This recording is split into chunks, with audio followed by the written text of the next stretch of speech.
ویسے تو کرپشن اور سیاست کے گٹھ جوڑ کی تاریخ بہت پرانی ہے، لیکن سیاست کے شطرنج کے کھلاڑیوں نے دہشت گردی اور کرپشن کے گٹھ جوڑ سے ایسی سیاسی روایات ڈالنے کی کوشش کی کہ موجودہ چیف جسٹس جناب آصف سعید کھوسہ کو انہی سیاست دانوں کو سیسیلین مافیا کہنا پڑ گیا۔ بلاول بھٹو نے پاکستان کے خلاف پریس کانفرنس کر کے اپنے باپ آصف زرداری کی طرح اپنے سیاسی تابوت میں آخری کیل ٹھونک دی ہے۔ آپ کو اصلیت ٹی وی میں خوش آمدید کہتے ہیں۔ اگر آپ نے ابھی تک ہمارا چینل سبسکرائب نہیں کیا تو ابھی سبسکرائب کر لیں اور بیل آئیکن پر ضرور کلک کریں تاکہ آنے والی ہر ویڈیو کا نوٹیفیکیشن آپ کو بر وقت مل سکے۔ ناظرین کرام، آخر وہ کون سی وجوہات ہیں جن کی وجہ سے بلاول اور آصف زرداری پاکستان مخالف بیانات دیتے ہوئے پاکستان دشمنوں کے ساتھ جا مل گئے ہیں؟ آج ہم آپ کو بتائیں گے وہ 5 وجوہات جن کی وجہ سے آج کل آصف زرداری اور بلاول بھٹو پاکستان کے خلاف بیانات دیتے نظر آتے ہیں۔ نمبر 1، این آر او جسے قومی مفاہمتی پالیسی بھی کہا جاتا ہے، جس کے تحت پیپلز پارٹی اور نون لیگ کے کرپشن کیسز کو معاف کیا گیا تھا۔ یہ این آر او 2 دفعہ کیا گیا تھا۔ پہلی دفعہ جنرل مشرف نے اپنے دور حکومت میں بے نظیر بھٹو کے ساتھ کیا تھا، جس کے تحت پیپلز پارٹی کے کرپشن کے کیسز ختم کیے گئے تھے اور بدلے میں پرویز مشرف کو بطور صدر قبول کرنے کا معاہدہ طے پایا تھا۔ دوسری دفعہ این آر او زرداری اور نواز شریف کے درمیان طے پایا تھا، اور یہ اس وقت طے پایا جب عدلیہ بحالی تحریک کے نام پر نواز شریف نے لانگ مارچ کی دھمکی دی تھی، جس کے بعد این آر او کے موجد امریکہ اور برطانیہ نے دونوں کے درمیان صلح کروائی اور یہ معاہدہ طے پایا کہ پہلے زرداری کی حکومت ہوگی، پھر نواز شریف کی حکومت آئے گی، اور اس دوران آپ نے دیکھا نواز شریف نے فرینڈلی اپوزیشن کا کردار ادا کیا اور معاہدے کے تحت یہ حکومت نواز شریف کے حوالے کر دی گئی۔ لیکن پاناما لیکس کے آنے کے بعد این آر او زدہ حکومت خطرے میں پڑ گئی اور اس کے نتیجے میں عمران خان کی سیاسی طاقت میں اضافہ ہوتا چلا گیا، اور عمران خان کی کرپشن کے خلاف مہم ان کی انتخابی جیت کی ایک اہم وجہ ثابت ہوئی۔ عمران خان کی حکومت بننے کے بعد عمران خان کا پہلا نعرہ یہ تھا کہ کوئی این آر او نہیں ملے گا، اور پھر نیشنل ایکشن پلان کے تحت متعدد گرفتاریاں عمل میں آئیں۔ اس دوران زرداری نے دبے لفظوں اسٹیبلشمنٹ کو اور عمران خان کو پیغام بھجوایا، لیکن کوئی جواب نہ آیا۔ زرداری نے این آر او کی خاطر اسلام آباد میں اتنا لمبا عرصہ قیام کیا کہ گمان ہونے لگا تھا کہ کہیں زرداری ہاؤس لاڑکانہ سے اسلام آباد تو شفٹ نہیں ہونے لگا، لیکن اسٹیبلشمنٹ کی جانب سے واضح پیغام دے دیا گیا کہ این آر او کا سوال پیدا نہیں ہوتا، جو کچھ ہوگا آئین اور قانون کے مطابق ہوگا۔ اسی لیے زرداری اور نواز شریف دونوں مل کر 18ویں ترمیم لے کر آئے تاکہ سارے اختیارات وفاق سے چھین کر صوبوں کو دے دیے جائیں، اور اگر اگلی دفعہ این آر او کے تحت حکومت نہیں ملتی تو سارے اختیارات ہمارے ہی پاس رہیں گے اور کرپشن کا دھندا اسی طرح جوں کا تو چلتا رہے گا، اور وفاقی حکومت ہمارے خلاف چاہ کر بھی کچھ نہیں کر پائے گی۔ یہی وجہ ہے کہ عمران خان کی حکومت قائم ہونے کے بعد سندھ میں پیپلز پارٹی نے وفاقی حکومت کو کام کرنے سے روک دیا اور 18ویں ترمیم کے تحت حاصل اختیارات کا ناجائز فائدہ اٹھاتے ہوئے کرپشن کے خلاف کارروائی نہیں کرنے دی گئی، اور 18ویں ترمیم کے خاتمے کی صورت میں بغاوت کی دھمکیاں دی گئیں تاکہ سندھ میں اور دیگر صوبوں میں 18ویں ترمیم کے خاتمے کی صورت میں بغاوت کروائی جا سکے۔ بہت سے تجزیہ کاروں کا ماننا ہے کہ 18ویں ترمیم دراصل وفاق کو توڑنے کی سازش تھی تاکہ اس کے نتیجے میں ریاست کو مزید کمزور کر دیا جائے، یعنی جاتے جاتے این آر او زدہ حکومت نے ملک کے وفاق کو توڑنے کی منصوبہ بندی کی تھی، اور اب چونکہ این آر او نہیں مل رہا اور 18ویں ترمیم بھی خطرے میں پڑتی نظر آ رہی ہے، یہی وجہ ہے کہ زرداری اور بلاول نے پاکستان مخالف بیان دینا شروع کر دیا اور دشمن کے بیانیے کو سپورٹ کرنا شروع کر دیا تاکہ اسٹیبلشمنٹ پر این آر او کرنے کے لیے دباؤ ڈالا جا سکے، اور اس مقصد کے لیے باہر کی لابنگ فرمز بھی ہائر کی گئیں جنہوں نے باہر کی دنیا میں زرداری کے لیے لابنگز کی، لیکن سب کچھ بے سود موجود رہا। इसी लिए जरदारी और बिलावल पाकिस्तान मुखालिफ बयान देकर बाहर की इस्टेब्लिशमेंट को पैगाम देना चाहते हैं कि हम अब भी आपके एजेंडे पर काम करने के लिए तैयार हैं और इस धंधे में जरदारी ने बिलावल को शामिल कर लिया है ताकि बिलावल के साथ लगी हुई अवाम की हमदर्दियों को कैश करवाया जा सके और अपने लिए हालात को साजगार किया जा सके। Number 2, corruption cases. पाकिस्तान में अगर करप्शन की बात की जाए और जरदारी का जिक्र ना आए, ऐसा हो नहीं सकता। डॉक्टर आसिम, अनवर मजीद, मंजूर कादिर काका, शर्जील मेमन, अवैस मुजफ्फर टप्पी, मुराद अली शाह, आगा सिराज दुर्रानी और कनाडा ग्रुप जैसे लोगों की एक तवील फहरिस्त मौजूद है जो न सिर्फ जरदारी के करप्शन नेटवर्क का हिस्सा थे बल्कि सिंध में जरदारी सिस्टम को चलाने में अहम किरदार अदा करते थे। इनमें से बेशतर तो वादा माफ गवाह बन चुके हैं और आने वाले दिनों में करप्शन के तहत गिरफ्तार होने वालों की फहरिस्त में मजीद इजाफा होता चला जाएगा।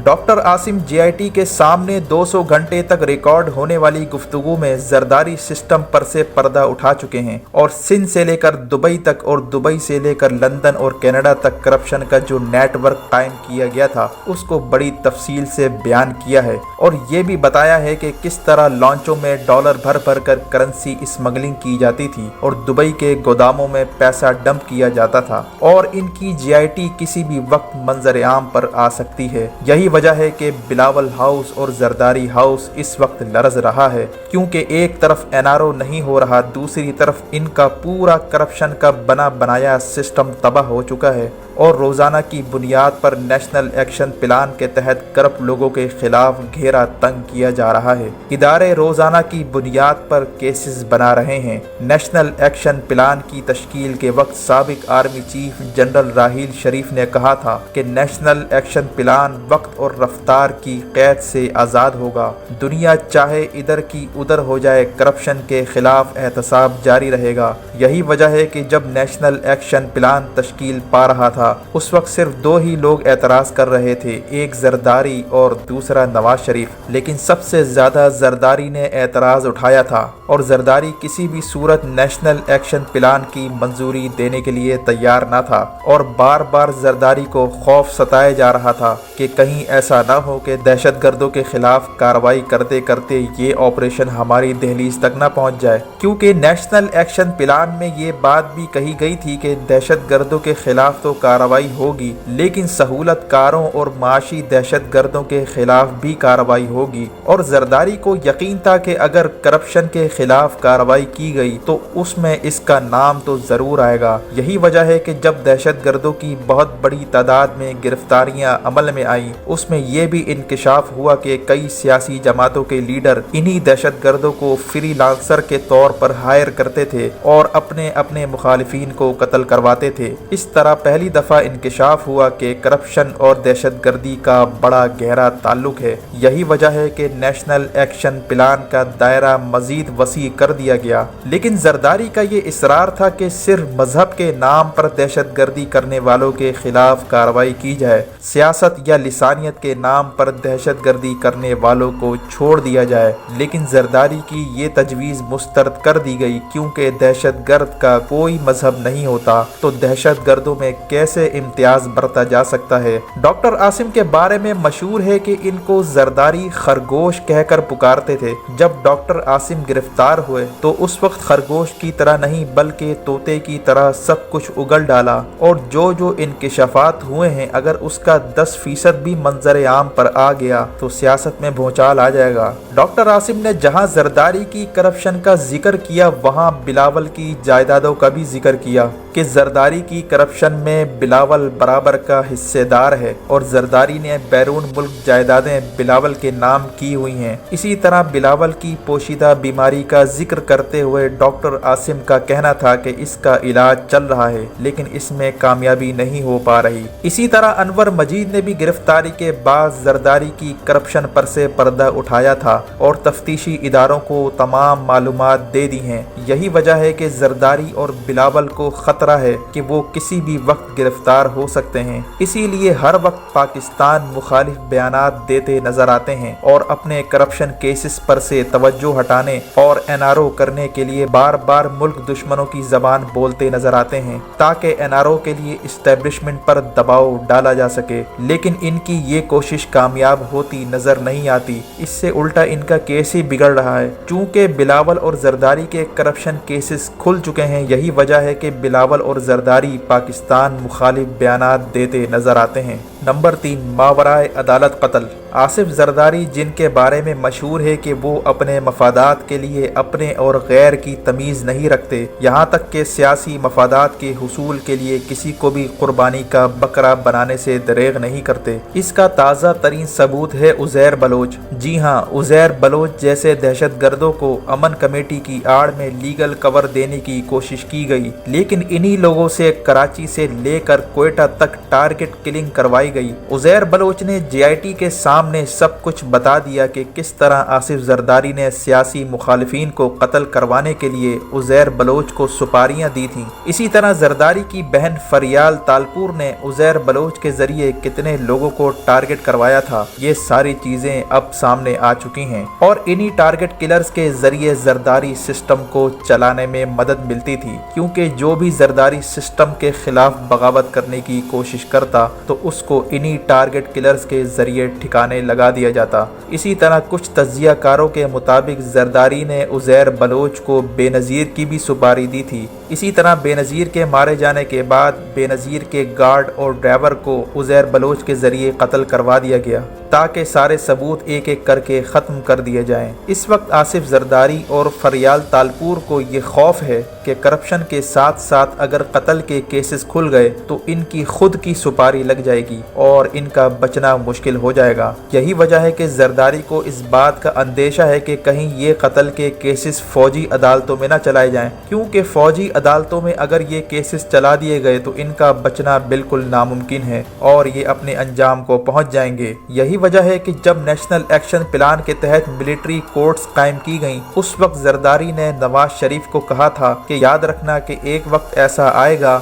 जब हम दोनों के केसेस इन्हीं फौजी अदालतों में चलाए जा रहे होंगे। चूंकि जरदारी के कत्ल के केसेस खुलने वाले हैं, इसीलिए जरदारी बौखलाहट का शिकार है और बैरून मुमालिक लॉबिंग कर करके पाकिस्तान दुश्मनों से राब्ते कर रहा है और इन्हीं दुश्मनों के कहने पर जरदारी पाकिस्तान के खिलाफ बयानात दे रहा है। इसी तरह जरदारी मुल्क दुश्मन बयानात बिलावल भुट्टो के जरिए दिलवा रहा है ताकि जरदारी का केस मजीद न बिगड़े और बिलावल के खिलाफ गद्दारी का केस बन जाए। अगर बिलावल के खिलाफ गद्दारी का केस बन जाता है, उससे आसिफ जरदारी को फ़ायदा होगा, क्योंकि बिलावल के साथ बेनज़ीर भुट्टो की वजह से अवाम की हमदर्दियाँ हासिल हैं, जो जरदारी हर कीमत पर कैश करवाना चाहता है ताकि इस्टेब्लिशमेंट पर दबाव बढ़ जाए। चूँकि ऑपरेशन रद्दुल फसाद के नतीजे में उज़ैर बलोच और दीगर टारगेट किलर्स गिरफ्तार हुए जिनका ताल्लुक बराह रास्त जरदारी से था, यही वजह है जरदारी बौखलाहट का शिकार है और रोज़ाना रियासत मुखालिफ बयान देता नजर आता है।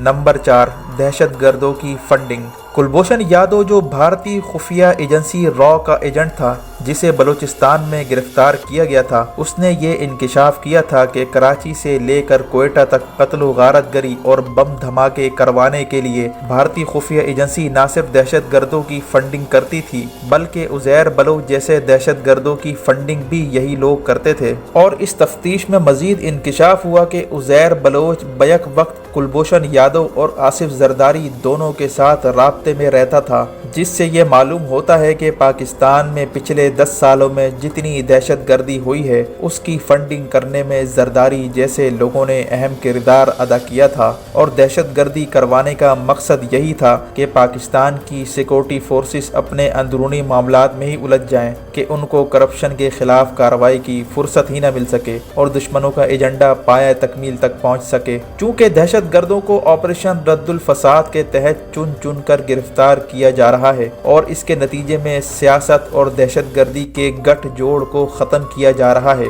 इसीलिए आसिफ जरदारी और बिलावल की चीखें निकल रही हैं और पाकिस्तान मुखालिफ बयानात दे रहे हैं, क्योंकि आगे उनको जेल ही नजर आ रही है। पांचवी वजह गैर मुल्की एजेंसी के लिए काम करना। डॉक्टर आसिम की JIT और उज़ैर बलोच की JIT में इस बात का भी इंकशाफ हुआ कि आसिफ जरदारी न सिर्फ करप्शन का धंधा करता था बल्कि गैर मुल्की एजेंसियों के लिए भी काम करता था। उज़ैर बलोच ने इंकशाफ करते हुए कहा कि वो ईरान के लिए जासूसी करता था और पाकिस्तान नेवी की तंसीबात के नक्शे और इनकी तस्वीर ईरानी इंटेलिजेंस एजेंसी को फराहम करता था और इस तमाम कार्रवाई में जरदारी ने बतौर सदर भरपूर मुआवनत फराहम की थी। इसी तरह उज़ैर बलोच ने यह भी इंकशाफ किया कि उसने ईरानी खुफिया एजेंसी की हिदायत पर कई लोगों को मरवाया और मुख्तलिफ वारदातें करके इदारों की पकड़ से बचने के लिए हमेशा ईरान भाग जाया करता था, जहां ईरानी खुफिया एजेंसी उसको पनाह देती थी। और यही नहीं बल्कि ईरान ने उसको अपना पासपोर्ट तक दिया हुआ था ताकि बैरून मुल्क ट्रैवल में परेशानी ना हो। यही वजह है कि कराची में जितने टारगेट किलर्स हैं उनकी बड़ी तादाद ईरान में फरार हो जाती है और वहां ईरानी खुफिया एजेंसियां पनाह देती हैं। इसी तरह अली रजा आबदी के कातिल भी ईरान में मफरूर हैं। नाजरीन, इससे तो ये बात बखूबी वाज़ेह हो जाती है कि ईरान ने पीपल्स पार्टी को अपना प्रॉक्सी ग्रुप के तौर पर इस्तेमाल किया और पाकिस्तान में दहशतगर्दी करवाने के लिए ईरानी किरदार भी सामने आ चुका है। और फिर कुलभूषण यादव का ईरान से बैठकर पाकिस्तान में दहशतगर्दी करना और फिर आसिफ जरदारी का ईरानी खुफिया एजेंसी और भारतीय खुफिया एजेंसी के पेरोल पर काम करना, ये सब इस बात का सबूत है कि किस खतरनाक हद तक सियासत की आड़ में दहशतगर्दी का नेटवर्क चलाया जाता था। और फिर आसिफ जरदारी का बतौर सदर गैर मुल्की एजेंडे के लिए काम करना, ये उससे भी बड़ा जुर्म है। यही वजह है कि आसिफ जरदारी को इस बात का पूरा यकीन हो चला है कि आने वाले दिनों में दुश्मन के लिए जासूसी करने और मुल्क दुश्मन एजेंसियों के इशारों पर काम करने के हवाले से केसेस फौजी अदालतों में चलाए जा सकते हैं, क्योंकि करप्शन का केस तो सिविलियन अदालतों में चल सकता है, लेकिन पाकिस्तान नेवी के खिलाफ जासूसी करना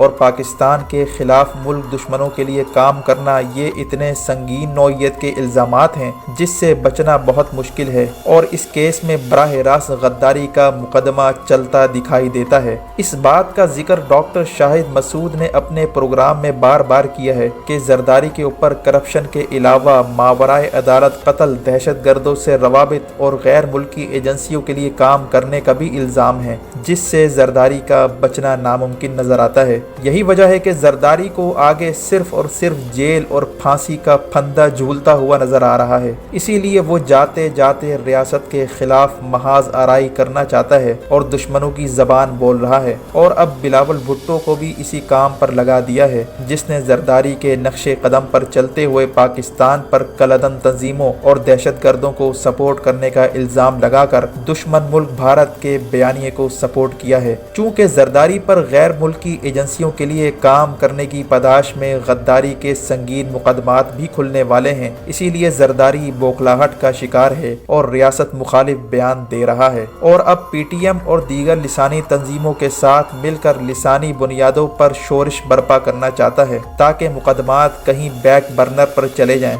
लेकिन इनका ये हरबा भी किसी काम का नहीं, क्योंकि जो रियासत ने फैसला कर लिया है अब वही होकर रहेगा। वीडियो देखने का शुक्रिया। वीडियो को लाइक करके शेयर करें ताकि मुल्क दुश्मन अनासिर को एक्सपोज किया जा सके। इसी तरह नीचे कमेंट सेक्शन में अपने ख्यालात का ज़रूर इजहार करें और अगर हमारा चैनल सब्सक्राइब नहीं किया तो अभी सब्सक्राइब कर लें और बेल आइकन पर ज़रूर क्लिक करें ताकि आने वाली हर वीडियो का नोटिफिकेशन आपको बर वक्त मिल सके। अपना और गिरदो नवाह के लोगों का ख्याल रखें। अल्लाह हाफिज़।